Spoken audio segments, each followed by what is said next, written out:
Howdy and welcome to the Confidence Through Health podcast. I'm Jerry Snyder. As an elite level athlete, owner of All In Health and Wellness, and author of the book Confidence Through Health, my goal is to help you achieve your goals and dreams using health as the conduit to get there.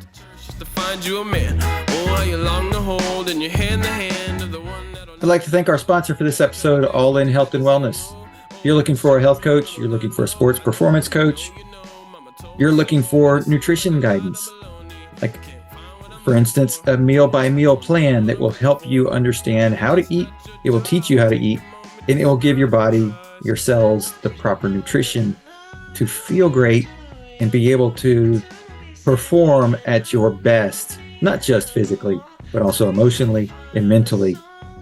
If you're looking for those things, you're looking for the key to improve your sports performance, both from a nutrition standpoint and an exercise physical standpoint, and a mental standpoint as you approach your athletic event. All In Health and Wellness is able to help in these areas. So contact Jerry at allinhealthandwellness.com or go to allinhealthandwellness.com and you'll find the contact information for how to get in touch with them and get started on the plan that will improve your life.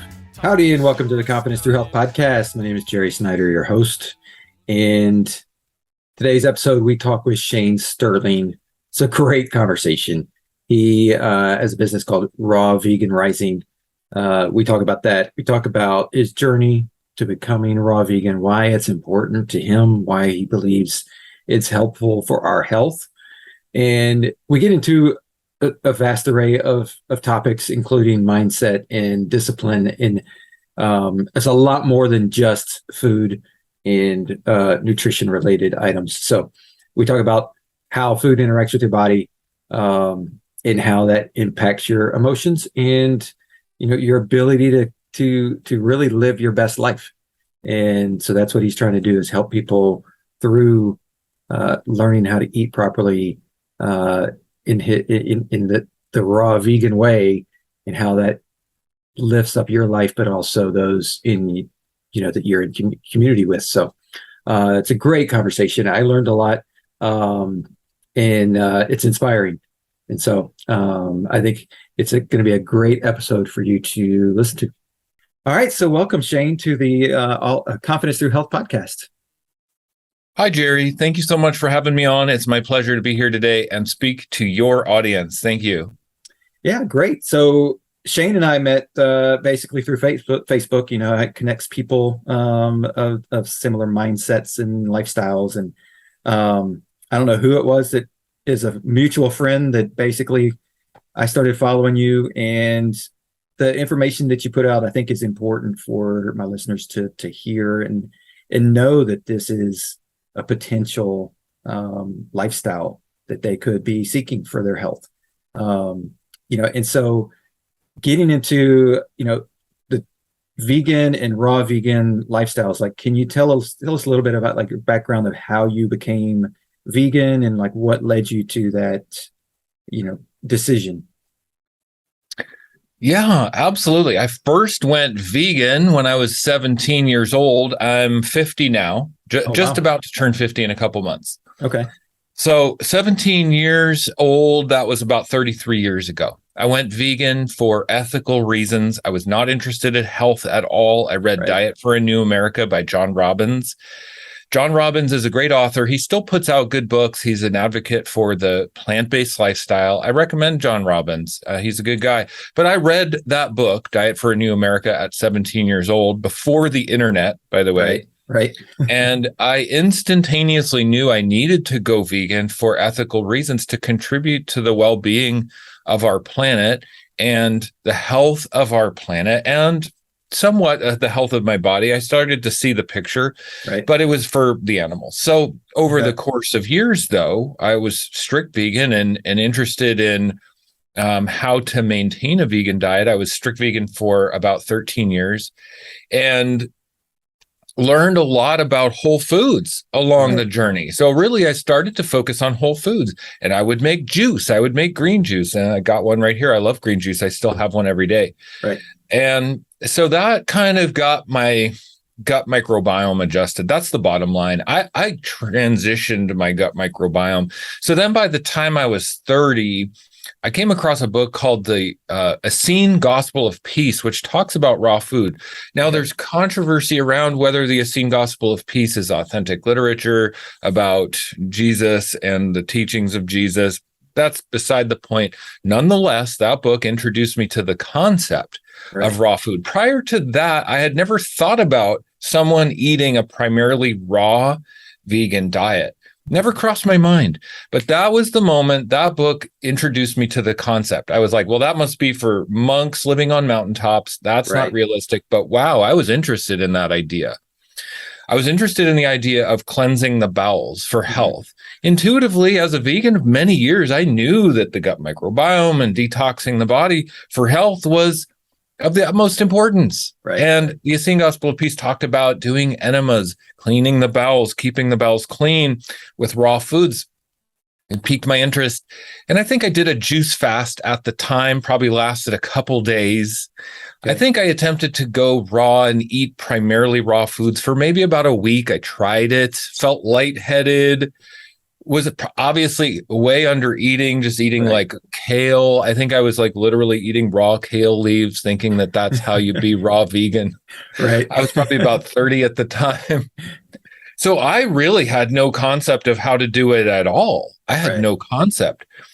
Now, over the years, though, I started to develop some skin inflammation. I had chronic seborrheic dermatitis for about 5 years, which is chronic dandruff. Inflamed skin, flakes on the scalp, and then it started to come down into my eyebrows and into my beard, and I was having red, inflamed, flaky patches on my face. And that's when I said, okay, there's a problem. I've got a problem in my gut. I decided to go raw vegan at that point because I knew I had the awareness. I was plant-based. I had done whole food and juicing. I had discovered the concept of eating raw vegan. I was like, well, this is going to heal me. I got to clean out my gut. I did a 40-day juice fast. I drank nothing but green juice and citrus juices for 40 days, completely cleaned out my gut. I released mucoid plaque. About 25 pounds of waste came out of my gut total. Wow. And I was able to measure that. I lost some body mass. I got down to about 150 pounds. I'm 6'2". So that was light for me. I didn't feel so good. But then I stayed raw vegan. I stayed raw. My goal was to stay raw vegan until my skin inflammation was gone completely. So then I stayed raw for about a year and a half, 2 years. And then that's how long it took for my skin to clear up. It took about 2 years. So I stayed raw that whole time, 100% completely raw. And at that point, there was no going back. For me, it didn't make sense. I learned so much about how my body worked, about what my body really wants, about the hydration, the minerals, the phytonutrients, the raw living nutrients and foods. I learned too much through my self-education and my studies and my personal experience of detoxification to go back to cook food. And I've been raw ever since. So now I've just learned how to thrive on a raw vegan diet and to realize this really simple, miraculous understanding that the body never needed denatured food in the first place.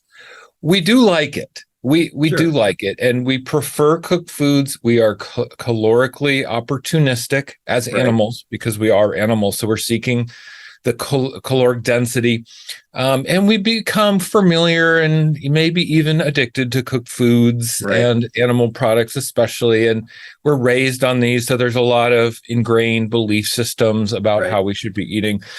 So it's about breaking free from that. Once we start to break free from that, we realize that the body never needed those cooked foods. There's not another species on Earth that needs denatured food. And if you just look to Mother Nature for a simple law of nature happening before our very eyes, you can see that not one single species out of 180 million species that we share this planet with, not one requires denatured food for health. So that kind of opened me to the point where I started educating on it. And now I'm a coach. I've been a raw vegan coach for many years. I am a detox coach. I help people juice fast and go through what I experienced, removing the mucoid plaque and the waste and the biofilms out of the gut to help the body transition to a healthier diet and lifestyle. That's the golden ticket right there. If you can detox your gut, you can transform your health and you can eat healthier without the cravings and without the hunger, because you've started to transition the gut microbiome and the bacteria that are in your gut. Right. And that is where we can really have major breakthroughs in our health. So I'm gonna sidestep the raw vegan piece for a minute and just talk about what you just mentioned, because I think a lot of people don't understand the implications of having, food that's not meant to be in your gut, whether it's cooked meat or a raw something that's not supposed to be eaten. Like the impact of, like you said, you quantified 25 pounds that came out. Like it builds up and it ferments and it can cause all kind of damage, right? Yes, absolutely. Primarily, acids are the result of eating foods that we shouldn't be eating. So there's two sides to chemistry in the entire universe, acid and alkaline. There's only two sides. And so we're on a spectrum of that. All foods have an ash residue that they leave behind in the body, either an alkaline ash or an acid ash residue. Right. So the acid foods create buildup in the body, and those acids build up in the body, creating an acidic condition in the gut and in the blood and in the tissues. And then the body produces mucus and biofilms to protect against the acids.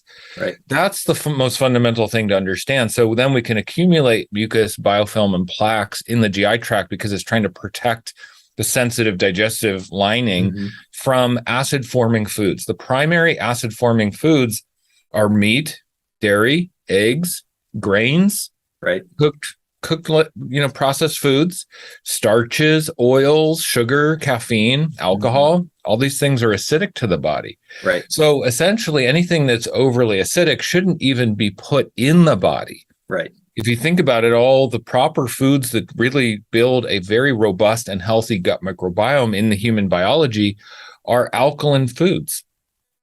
All the raw foods are alkaline. So raw fruits and vegetables, raw nuts and seeds.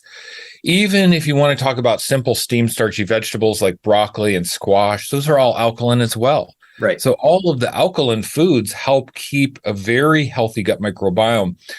If we have inflammation in our body, if we have pain, if we have been diagnosed with any kind of autoimmune or IBS, Crohn's, Hashimoto's, fibromyalgia, any kind of skin condition, including acne and eczema and psoriasis, these are all conditions of acidosis. Right. Acidosis is just simply a buildup of that acid chemistry in the body. So when you detox, when you do a juice fast, when you drink these alkaline juices like this, that floods the body with the alkaline minerals and rebalances the acids over time.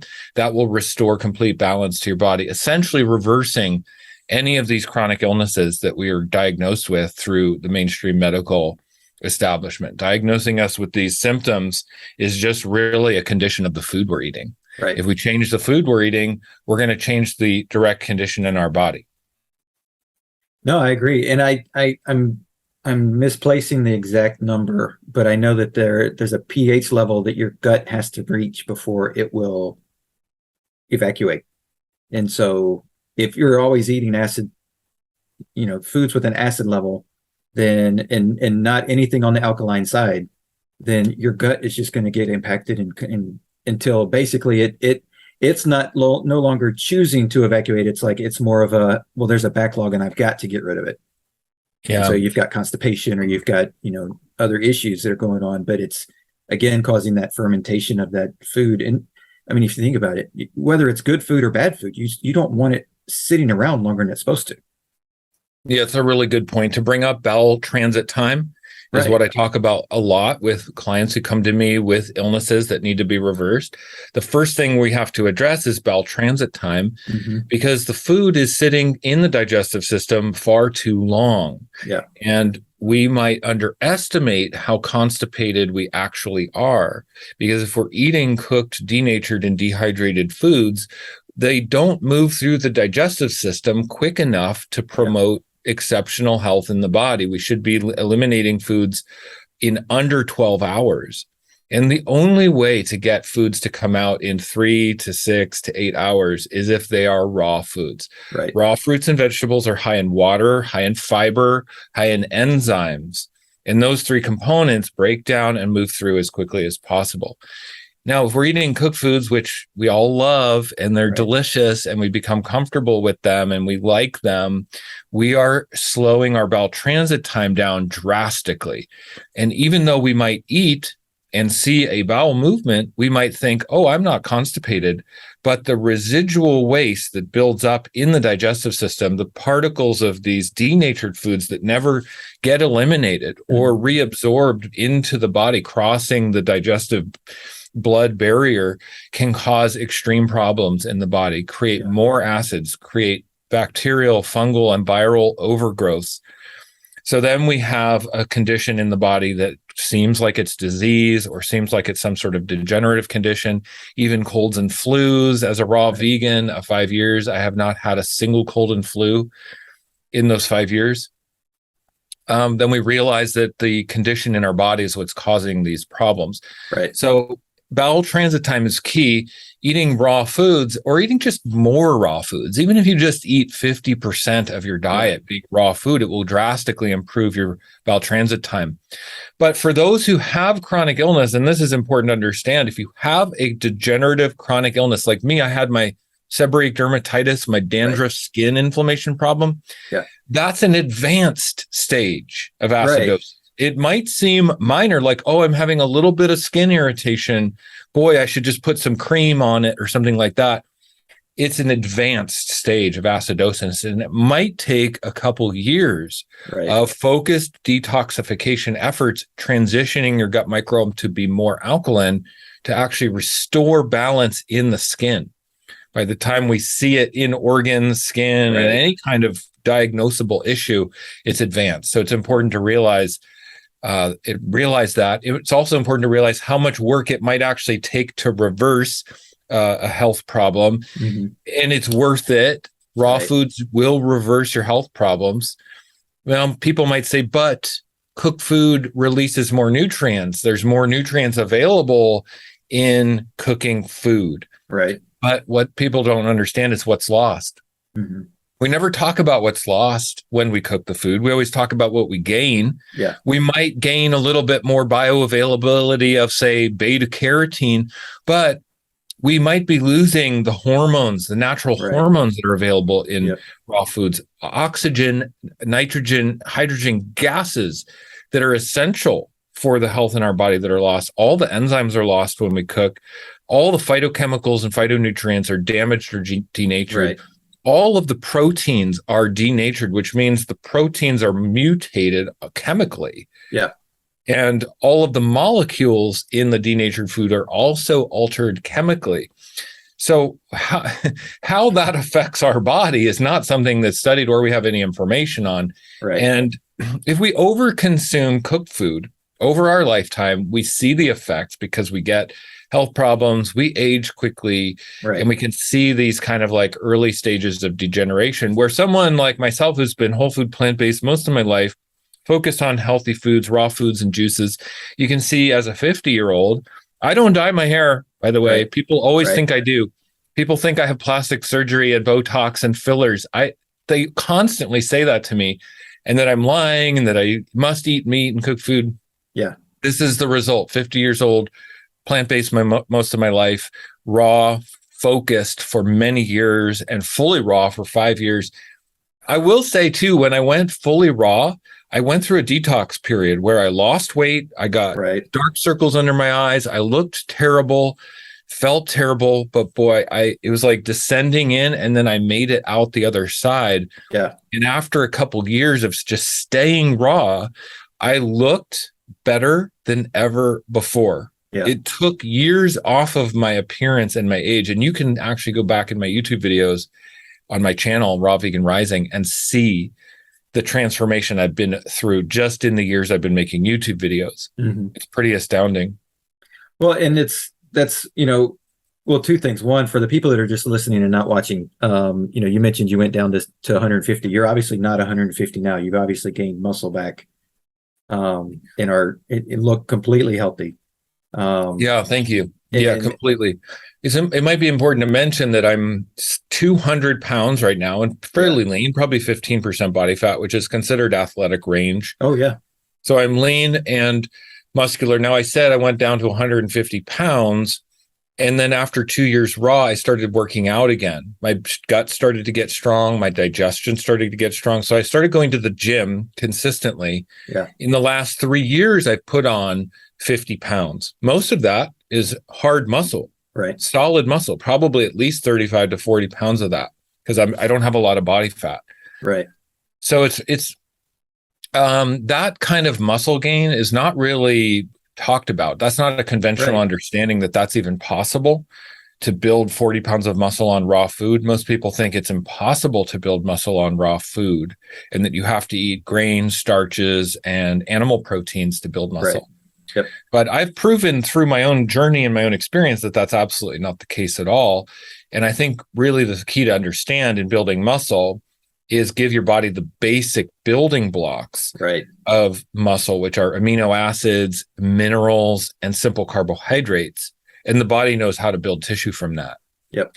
And then also detoxing the gut thoroughly so you can absorb all the food you're eating. That's a really key thing. It's key to, and that's one of the things that when I have clients and they're like, okay, what vitamins do I need to start taking? And I'm like, well, hold off a minute, because if you start taking too much right at the very beginning, we haven't cleaned your gut out, we haven't checked your absorption, and like you're wasting money, and you're just going to pee it out because it's not going to be absorbed.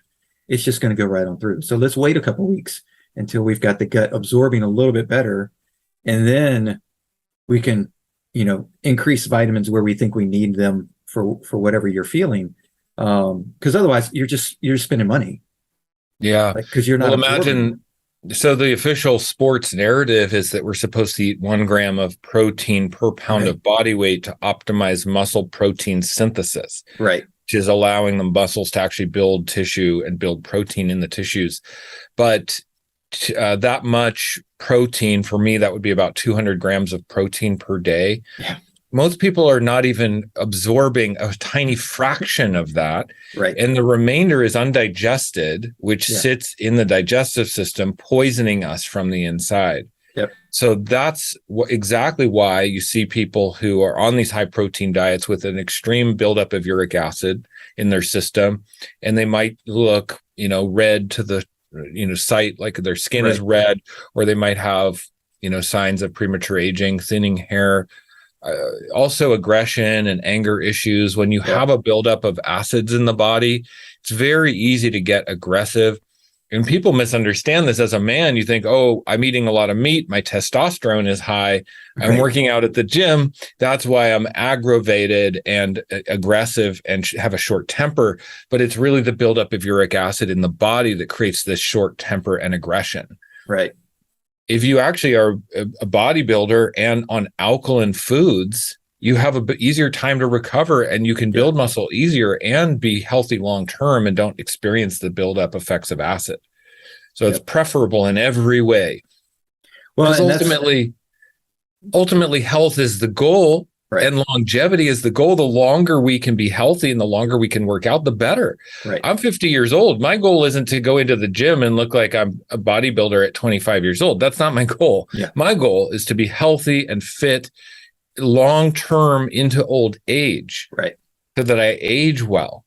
Yep. So I maintain my muscle mass through putting my body under strenuous exercise, and I eat an alkaline, plant-based diet focused on raw foods.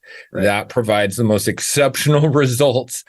And I post on social media, of course. I have a prominent social media presence on Instagram, for instance. I'll post a workout video and people say, imagine how much bigger you could be if you ate meat. Right. The goal isn't to be bigger. The goal is to look young at 50 years old. I look as young as these guys in the gym who are eating 200 grams of protein a day. Yep. They're 25, 30. They have no idea they're going to destroy their health. Yeah. By the time they're my age, 50, they're going to look weathered and haggard and old and worn out. That's just the bottom line. Plant-based diet will keep you fresh and young and vital looking well into old age. So you choose. What do you want? You want to look good at 25, but take all this protein and age quick, or you want to just stay the steady road? The slow and steady wins the race, they say, right? Yep. This is the tortoise and the hare here. Exactly. Well, and you touched on something in the recovery piece. Because I've been plant-based for about 4 years, and one of the big reasons for me, it was a health purpose. And it was, as I'm an endurance athlete. And so I run a lot of 5Ks, 10Ks, at the national level, masters national level. I'm 48. And like, for me, it was a recovery piece. It was how are athletes recovering at this old age? I didn't want to be the guy that can't get out of bed because I worked out too hard yesterday. You know, and you hear those stories, especially of professional athletes that work their bodies to the bone, and then they're 35, 40 years old and they can't get out of bed. They can't walk around for an hour because their joints are so tight and they're so inflamed. You know, and I didn't want to be that guy, but I also knew that, like, if I'm going to be competitive, well, then I have to work out so many days a week. And when I was eating meat, I was like, I can't recover. I'm like, I can do a good workout, but I can't recover in time to do the next workout, you know, 2 or 3 days later. And so going plant-based, and now I can do a workout every other day, and I can knock it out and recover and be ready to go. And so for me, I see that, like, in addition to the health, you know, the health benefits that I get and everything, but just from a performance level. Oh yeah. It's off the charts. Yeah. And I work out about 6 days a week. I do strenuous weight lifting, strength training specifically. I focus on hypertrophy rep ranges, which is the 8 to 12 range. And I focus on progressive overload. I always try to, like, increase the weight, increase the reps every time I go in there and get stronger progressively over time. And working out 6 days a week as a raw vegan, I recover incredibly quickly, more so now than any other time in my life lifting weights. And it's very distinct and it's very noticeable. So the benefits of eating raw food outweigh any possible psychological downside, like that you think it's hard, that you think you're not going to build muscle, that you think that how am I going to be strong when I eat fruit? People who eat fruit aren't going to be strong. Right. But the benefits, how I feel, is so exceptional. I couldn't compromise the recovery time I experience and the endurance I experience for any kind of, like, fear narrative that runs through my mind. So I just push on. I work out consistently, and I've built some pretty impressive strength. I bench press 225 for 8 reps, which most guys can't even do. Right. And I go into the gym, I see guys 25 who look, muscular and strong, but they can't bench press as much as I can. I've built up the strength. My ligaments, my connective tissue, my bone density is strong. My muscles are strong. My nervous system is adapted to strength and endurance. So again, the goal isn't to just look good. The goal is to look good and feel good well into old age. And there's nothing better than raw food. So for you, like, as a runner, as an endurance athlete, I would say if you tried a raw vegan diet for a while, especially focused on, like, a high carb, 65% of your calories coming from fruits and vegetables, 20% from fats, maybe 15% from raw protein sources, I think your endurance with running could even see an increase and a bump that you'd be impressed by. Yeah. Well, and one of the things that's amazing to me, and I mean, the people that know that I'm vegan, like, I go to a race and not everybody knows, obviously. But the people that know and are following are like, dude, you're getting faster. Yeah. Like, you're not supposed to get faster at 48.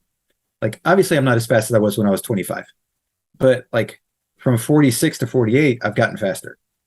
And they're like, how is this happening? I'm like, the only thing I can attribute it to is the recovery factor, like I said, in that I'm recovering quicker as now that I'm stacking workouts on workouts on workouts. And I'm not losing because my body says internally, I'm still in my 20s and 30s because I've reversed that aging piece. I mean, I don't know how many times I've gone to, the grocery store or somewhere, and they're like, somebody will ask me, because I wear my stuff that says I'm a health coach or whatever. And somebody will ask me a random question about, this product or that product at the store. And they're like, okay, well, you look great. What are you, like 32? And I'm like, no. That's nice. I mean, it's nice, but it's like, no, I'm 48. Like, it's taking care of yourself. And they're like, oh my gosh. I'm like, yeah, it's discipline. And it is, one of the things I think I saw on either your Facebook or your website is like you have to make a decision to go against the crowd, Yes, because you certainly do. it's You it's not certainly it's do. not the norm. If you go to a party or you go to a tailgate or you go to somewhere, I mean, there's not just is there meat there, but there's cooked food. There's it's and so to be in your situation and say I'm on Yeah. a raw vegan diet, like that's got to be, in our culture, it's got to be a challenge. Yeah, it's a great point to bring up. Honestly, I don't share the information with people. I just show up and contribute. Right. I don't have to tell people I'm raw or that I'm not participating or that I'm not going to eat the food. I don't have to say anything. People don't care. Yeah. I can find something to eat. There's, cut up watermelon at most tailgates or whatever, right? There's always ways around it, but Yeah. more primarily is just contributing to a situation. If you walk into a dinner party and you're all self-conscious, worried about what people are going to think of you right there, you're, not in a position of power. You're not empowered. Right. But if you walk into a dinner party, for instance, and you think, how can I contribute to these wonderful people? How can I make this dinner party better today? It doesn't matter what you eat. It's who you are. It's who you're Right. being. It's how you're showing up. It's how you're contributing. And it's what you're enrolled in. Yeah. The person with the biggest vision wins. And if you're enrolled in your vision as a leader, as someone who's confident in what they're doing, nobody will question you. It doesn't matter, even if they do question you, because you're enrolled in who you're being. For me, for instance, I'm so excited about my lifestyle. I'm so enrolled in who I get to be as a raw vegan and as a health coach for people, how I help people every day, that there's no room in my vision for someone else's negativity or fear around what they think I'm doing with my lifestyle. So really, I just can show up and contribute. If someone comes at me with questions, with fear, with the mainstream narrative, going with the mainstream and I'm going against the mainstream, I'm happy to help. I'm happy to talk about how enrolled I am in my vision. And therefore, I generally just try to have the bigger vision and contribute to people, help people and serve people. And therefore going against the grain becomes my strength instead of my weakness. Right. So leaders always go against the grain. Look at the greatest leaders throughout history. Martin Luther King Jr., I have a dream. Yep. And I might not get there with you. And that's the key to understand, is that when we truly have a dream bigger than ourselves, it's not always about having people there by our sides, a big team around us cheering us on. Sometimes we got to forge the path by ourselves because we're pulled by a vision of the future. And great leaders have that. And so we can work our whole lifetime toward a vision of a better future for humanity and never see the full fruition, but still work toward it. Right. It's like planting trees that will never sit under the shade of. It's still going to provide shade for future generations. And it's a honorable thing to do, to plant trees in our lifetime that will never sit under the shade of, So that's what being a raw vegan is to me. That's what a plant-based diet is for me. It's paving a way that will benefit future generations, that we don't fully see the light here yet. Right. In this current time, there's a lot of negativity around a plant-based diet and a lot of fear.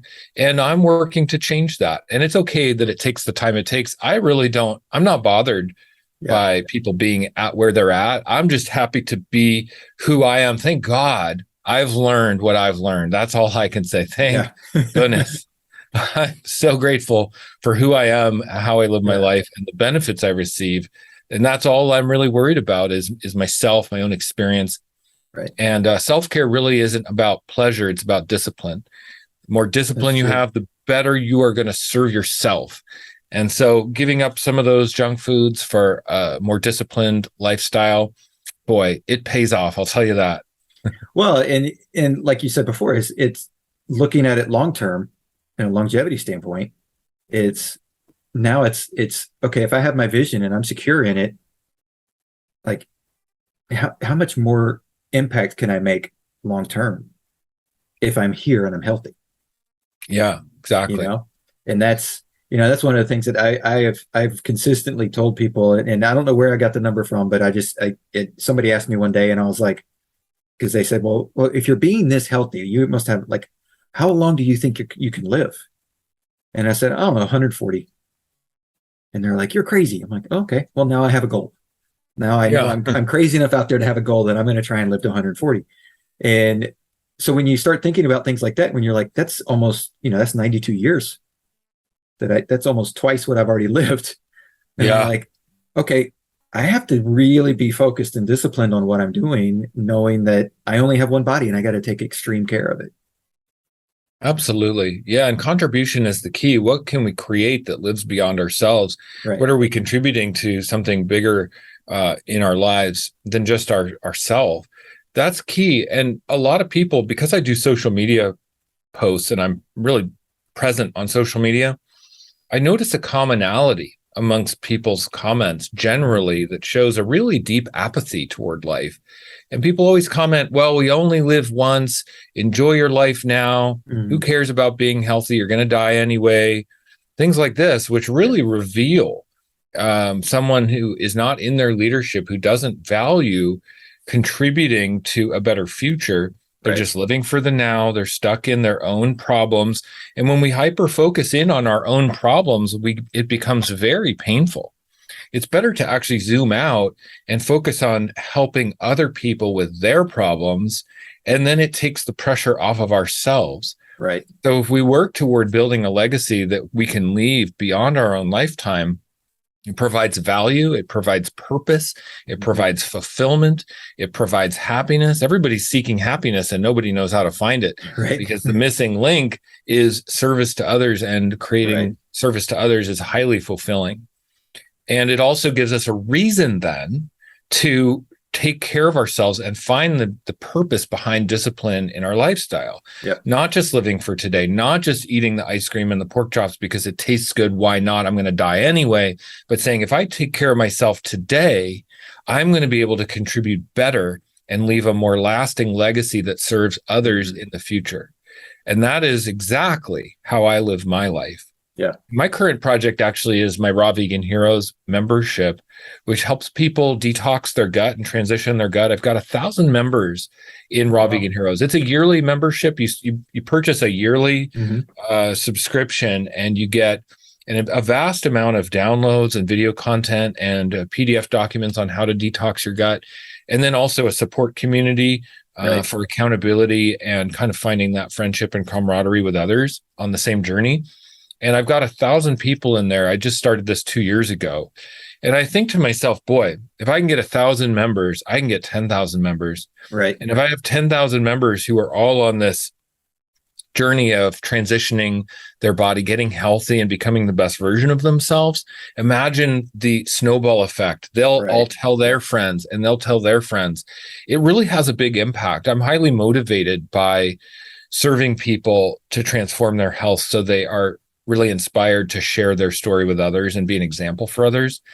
And my Raw Vegan Heroes membership is just an incredible service that it feels so much bigger than myself, that I'm in awe every day of how I can show up and serve my members, serve the community that's come to the Raw Vegan Heroes membership. It holds me accountable. It holds me in alignment with the vision and values for my life. So my vision and my actions are aligned. Yeah. And that feels incredible. I will tell you, that's incredible. And I highly recommend that for every human being, to align their vision and their values and their actions into one. It creates lasting fulfillment. Right. Well, and it's funny because I wrote a book called No More Sugarcoating, and that's basically what it was like, aligning your vision and your passion, your purpose, and making sure that you're on that. Because it's got a pun to it, the no more sugarcoating. Like, you got to get away from the sugar in your food to be able to see all that. And then when you do that, you're taking the sugar coating off of your life, and you're not becoming just a part of society or who society thinks you should be. And you can actually live your life and make an impact. And like you said, it's that relationships. And I really appreciate the grouping of people together going through the same process, especially when it comes to detoxing, because like you said, it's a tough process. It can feel like you just want to give up. You just because it can be really rough to go through. And if you don't get to the other side, it can be like, why am I doing this to myself? Is this really healthy? Is this really what it's supposed to be like? Because it can be pretty tough. Yeah, absolutely. Well, it's so important. Coming from a standard American diet of junk foods, processed foods, and even cooked plant-based foods, the detoxification process to truly transition the gut microbiome and remove the acids out of the body is an intensive process. It can be very ugly. It can be very intense. It can actually make you want to die. Yeah. I talk about this with my clients a lot. The toxins coming out of our body interfere with our thoughts and our emotions and can give us a really deep sense of hopelessness. The journey into detoxification is one that most people never even make it through. If you come through detoxification fully, the gifts waiting for you on the other side are immeasurable. Yeah. But this is why most people give up, claim a plant-based diet doesn't work, claim a raw vegan diet doesn't work, because the process to fully transition the body to thrive on raw plant-based foods is intensive, and it can be the hardest thing you've ever done. Personally, in my life, it's the hardest thing I've ever done. And it's the most worthwhile because now I'm 100% raw and experiencing the incredible benefits, including leadership and service to others. Yeah. And these raw foods clear the consciousness so we can see our life purpose better. The junk foods, the processed foods, meat and dairy and eggs and starches and junk food really cloud our perception. And I believe it holds us in a pattern of trauma and self-deprecating behavior and low self-esteem. I believe the way that our current society eats really is a trauma response. If we truly loved ourselves and we're on this journey of building self-esteem and self-love, we would only put the highest vibrational foods in our sacred temple. The fact that we even eat cooked meat and processed foods and junk foods to the degree we do in our society shows a complete disrespect for ourselves, which is an action of low self-esteem. Right. Where does low self-esteem come from? Low self-esteem comes from trauma. So we are passing on our traumas to our children. It comes down family lineages. It's not personal. We haven't done anything wrong. Right. But we're dealing with family lineage trauma that comes down multi-generationally. And then if we never have something to wake us up from this, if we don't have an intervention, we could go our entire lifetime thinking that this is who we are and this is how we should behave, when it's like we're living under a blanket. We have an incredible film over our perception that doesn't even allow us to see our true divine purpose, our true divine potential, our true divine empowerment of who we are and what a difference we can make.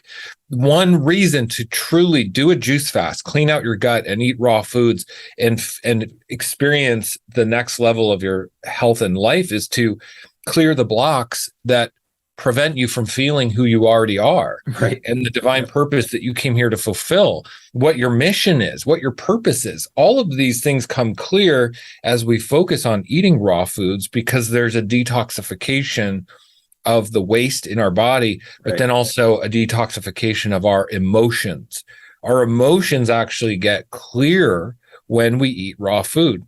And people always ask me why this is. I really love talking about this because we numb ourselves out with cooked foods and junk foods. If we have, like, say, an emotional trigger, or we have a hard day at work, or we're feeling down or bad about ourselves, what do? We turn to food. Yeah. And so if you only eat raw foods, for instance, fruits and salads and raw nuts and seeds, you're not going to numb yourself out. There's no way to numb yourself out. Yeah. So therefore, you have to stand in the fire. You have to feel the uncomfortable sensations. This is actually a form of shadow work, and it's coming face to face with the parts of yourself that you are ashamed of and that you have abandoned and that are repressed. Yep. And when we do this, we have an emotional wave that crashes over us. It's temporary. The wave crashes and we move through it and we break through to the other side. And we actually move emotional trauma patterns from our field simply by eating raw food. This is one of the most profound effects. So in other words, you could say raw food is emotionally healing, emotionally detoxifying, and gives us a deeper sense of who we are and what our purpose is on earth. That's pretty incredible. Yeah. Now, I've experienced it myself. I also help others do this. So I've experienced it with my clients. Like I said, I have 1,000 members in my group, Raw Vegan Heroes. I see them all going through it too. Yeah. This is what the community's for, is to help each other, of course, with accountability on this mega journey of personal self-discovery. Right. But it is not something that a lot of people understand or talk about with raw food. There's nowhere to numb. There's nowhere to hide. And that means we're going to face the shadow parts of ourselves that we don't like. And that's a beautiful, beautiful thing when we get a chance to do that. Well, it is, because you can move forward. You can get past it, and if you're always, numbing it out by, oh, that trauma's coming, grab the ice cream or the bag of chips and salsa or whatever it is. Like, if you're always numbing it out and getting that quick dopamine fix that changes the chemicals in your brain, and you can move past it, but you're not addressing it. You just covered it up. It's still there, and it's going to come back. It's going to be triggered by something else somewhere down the road and come back, and it's going to be bigger and uglier and hairier at that point. Yeah, it builds on itself. And then by the time we're in the latter part of life, we're not happy with ourselves. We never achieved our goals, and we can spiral downwards. And there's really we're either moving in an upward spiral or a downward spiral at any time. There's no neutral. We're never just standing still. Right. We're either on the upward spiral through self-care, self-discipline, and self-mastery, or we're on a downward spiral of self-abuse and unconsciousness. So really, it's our choice which we're going to be on, and we've got to get on that escalator to the upward spiral. There's really nothing holding us back. I'd also like to tell people who are listening to this right now that as a raw vegan myself, I'm not perfect. I allow myself to have cooked foods and familiar foods here and there because it reminds me of how easy it is to numb myself out and be unconscious with the food. So having a little bit of cooked food here and there helps me stay more conscious, helps me be more intentional, therefore more in my self-mastery. It's not about perfectionism, and it's not about being dogmatic. We don't want to just go to a plant-based diet or raw foods thinking that we have to be exclusive or something that really is not a sustainable or obtainable. We want to give ourselves room to be messy, to fail forward, to give it our best effort, to try and fail, to get up and try and fail again, and to discover and to explore and to experience and to excavate our own inner discipline and self-mastery.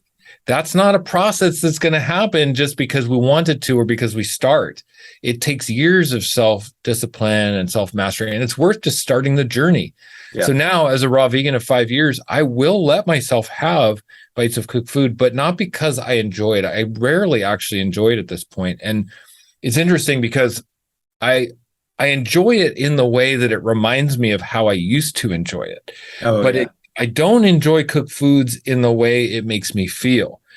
When I stay raw vegan for months and months at a time, and then I have, say, a sweet potato or some quinoa, I am amazed at how unfulfilling it is, how it just brings my energy down. I don't feel good the next day. It takes hours or days sometimes to move through my digestive system. Why would I slow my bowel transit time from extremely fast to a grinding halt? It feels like, okay, this is not a good idea. So you can just feel it in your body. And again, it's nice to be able to have the contrast. It's part of my self-mastery journey. And there is no perfectionism in any self-mastery journey. It's just self-discovery. I'm glad you say that, because it's true. It's one of those things that you have to, and I address it with my clients, is that I try to get them off of the autopilot of eating whatever is out there and, stopping at the first fast food restaurant that smells good, to manually making that decision of, okay, I'm going to eat this food over that food, or, in making that manual decision of like, okay, I'm going to eat off of my scheduled meal plan, for this meal. And it's like, if you're manually making that decision, you still have control. I think that, as we talked about, with discipline and controlling like what's going in and how you feel, and knowing that, okay, this is probably not going to make me feel the way I think it's going to make me feel. Yeah. And validating that, I think, is a huge piece down the road, because otherwise, you could be 6, 7, 8 years down the road going, did I miss anything? Did I really like? But having that little bit every now and then where you can go, oh yeah, that's not the reaction that I want in my life. Yeah. I would say the physical aspects of food are hard to overcome without the vision of who we are becoming Right. to actually lead it. And I work with my clients a lot on this topic. It's not just about feeling better by eating raw food, because us feeling better is never enough of a motivation. Right. We're fairly apathetic. I mean, life is overwhelming. There's a lot to not care about or give up on. I mean, that's just how life is. Sure. But if we're enrolled in a vision bigger than ourselves, then who are we getting to be in that vision? That's the exciting part. Yeah. Like, what if we have had this dream to have $1 million company, make $1 million a year, and it's a really burning dream? We want that. We want to have that Ferrari in the driveway, and that's a big motivator for us. Then who do we get to be to have that? That's the exciting part. Who Right. are we getting to grow into? We need that in our lives as people. And if dietary changes, becoming a raw vegan or even vegan and plant-based, fits into who we get to become and the best version of ourselves through that vision of working towards something greater, that's what motivates us to keep on track more than just, oh, it'll feel better to eat healthy foods. So if we can get the combination, though, in place where we have enough time under our belt, we transition the gut microbiome, we do detoxification, we focus on eating healthy foods, we create some structure and discipline, we exercise daily, and then we build a vision for our life of who we get to become. That's the magic combo of completely transforming our well-being. And I believe that that's what most people need, that is not very commonly talked about. And it's so much even bigger than just the food choices we make. It's a vision, something we're enrolled in. It's how we're contributing. It's our authenticity. It's really a commitment level to service to humanity. All of these things make almost more of a difference, in my opinion. Right. No, I agree. So we're coming close to time, and I mean, I feel like we could talk for a long time on this. Yeah. But I want to respect your time. And I wanted to touch on something that I saw on your website, that part of your profits go back to rescue sanctuaries. And I think that's important. But why is that important to you? I donate 10% of my profits from my membership, Raw Vegan Heroes, to animal rescue sanctuaries every month. That is because I believe it's important to give back to those in need most. There's a lot of suffering. I really want to help alleviate suffering, and contributing to a cause greater than myself is very important to me. Also, it's the original motivation of why I went vegan, the ethical reason for helping animals. So I like to tie it back to my very first thoughts that led me to a plant-based diet as a teenager, so just a 17-year-old kid, wanting to help the animals. And now as a man with a successful business and service-based business, I can give back. And I believe that's an important factor. That's awesome. Yeah, I mean, that really is. It's and there's so much need out there for animal rescues, and we've rescued dogs before, and it's just there's so much need beyond just dogs. But it's great that you do that. Thank you. So very much. how could somebody connect with you? I know you mentioned your website earlier, Raw Vegan Rising, but how can they find you on Instagram, or where you're most active? I am Raw Vegan Rising on social media. So my Instagram is very active. My TikTok is very active. I like to make videos and inspire people and go against the grain and stir the pot and create controversy. So TikTok and Instagram seem to be very effective. Also, my YouTube channel is where I really share a lot of my knowledge and stories and client testimonials and things that are really helpful for people. So my YouTube channel is Raw Vegan Rising. And then my membership is how I really serve people. It's a very inexpensive membership. You can join for an entire year. You don't have to take action right away. You get instant downloads that tell you and educate you on how to detox your body, how to make these transitions to a healthier lifestyle, but you don't have to act right away. It's a yearly membership, so you get all of this time to just sit back, be a fly on the wall, learn what others are doing, see what other people are doing, and then you can kind of formulate an action plan for yourself. All of this for very, very inexpensive. I would highly recommend people check out the price of my Raw Vegan Heroes membership, because it's not about the money. It's about supporting a community. It's about a mission. It's about a movement bigger than all of us. And it's a powerful group of people from all over the world who are inspired by health, vitality, transitioning to a plant-based diet. Honestly, Jerry, you should be a member, and maybe I'll gift you a spot. Cool. But you would love it as well. And that's on my website, rawveganrising.com, under the membership tab at the top. Cool. So also you can contact me there on my website. If someone has a question, wants to email me, I have a contact page there on my website. Cool. Well, and also, I have a free video course called How to Go Raw Vegan, Start Here. And it's a 6-part video course on exactly what the first steps are. And I address a lot of the fears and concerns. And that's everything I've learned over the years put into a 6-part video course, absolutely free. That's on the homepage of my website. You just sign up with your name and email. You can unsubscribe anytime. I will not spam you. It's literally just my gift to people. Yeah, cool.